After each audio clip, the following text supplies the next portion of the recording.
Alrighty. For number 6, we have a 2 for 1 because we are going to look at the semicircle and the rectangle, which is going to be a lot of fun. So let's say that we have 600 feet of fencing for both the semicircle and the rectangle, and we want to find the dimensions of the Corral with maximum area. So let's go ahead and write my secondary equation, aka my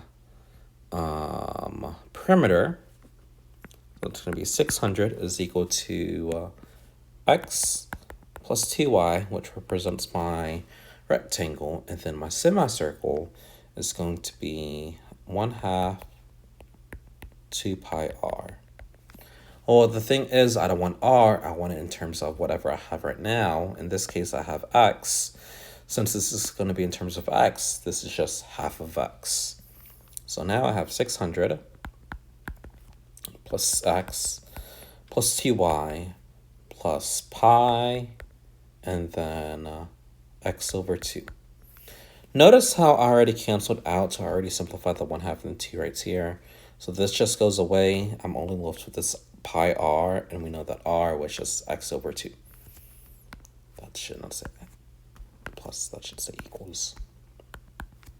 So this is my secondary equation. Well, to find my primary equation, remember that's just going to be my area since I want to maximize that. So to get that, I'm going to look at x times y, which represents my area of the rectangle, plus I have 1/2 pi r squared, which represents my semicircle, but instead of an r, I'm going to use 1/2 x.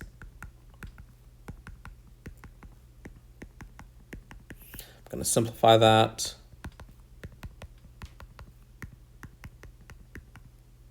And then I'm going to simplify the whole thing, which is going to give me 1/8 pi x squared as my primary equation.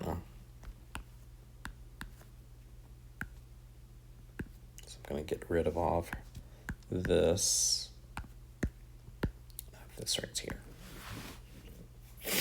All right. So thinking about my primary equation and my secondary equation, I want to solve for one of the variables. In this case, it would make sense for me to solve for y because that's going to be the easiest. So, and the easiest here, that's what we're going to do. We're going to say 600 minus x minus pi x over 2 is equal to 2y. We're going to divide everything by 2, so that's going to be 300 minus x over 2 pi x over 4 is equal to y. We're going to use my substitution now. And if I do that, this is going to give me 300 x minus x squared over 2 minus pi x squared over 4 plus pi x squared over 8. And this is my area. I'm going to clean up the pi x squared over 4 and the pi x squared over 8. This right here is going to give me a 2, which means that if I were to simplify that down, I'm going to have negative pi x squared over 8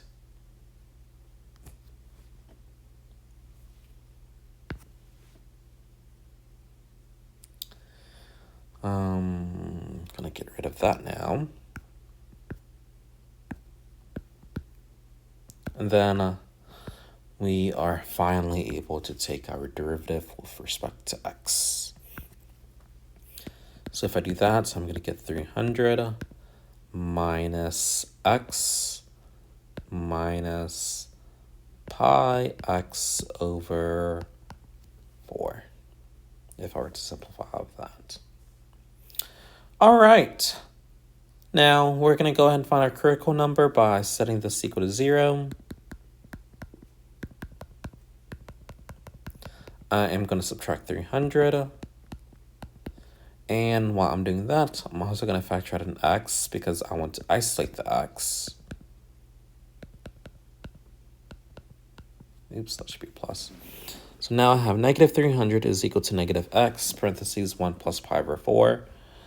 I'm going to divide by negative, parentheses 1 plus pi over 4, so that I only have an x on the right side.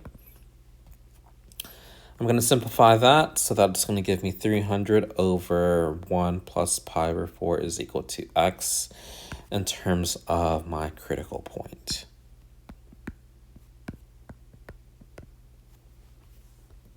All right, so we found out that x was that lovely thing right there.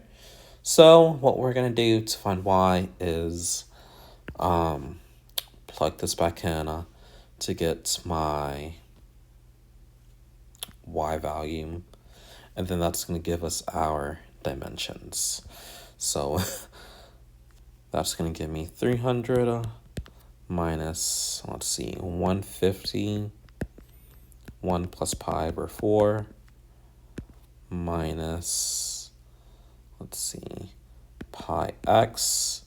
300 over 4 is 150 over 2, or 75.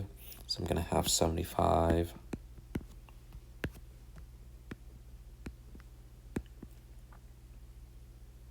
pi x, and then 1 plus pi over 4, and then that is equal to my y value, and that's my dimensions of the coral with maximum area. So this is my y,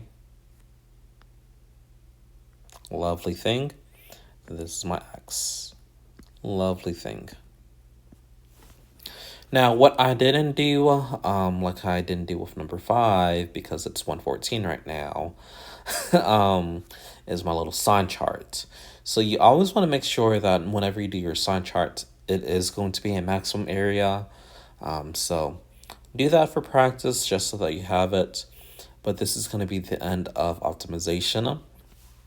In the next video, we're going to be doing some curve sketching in terms of pulling everything we did back in increasing, decreasing, concavity, concave up, concave down, and all of that good stuff into actually sketching a graph based off of those characteristics.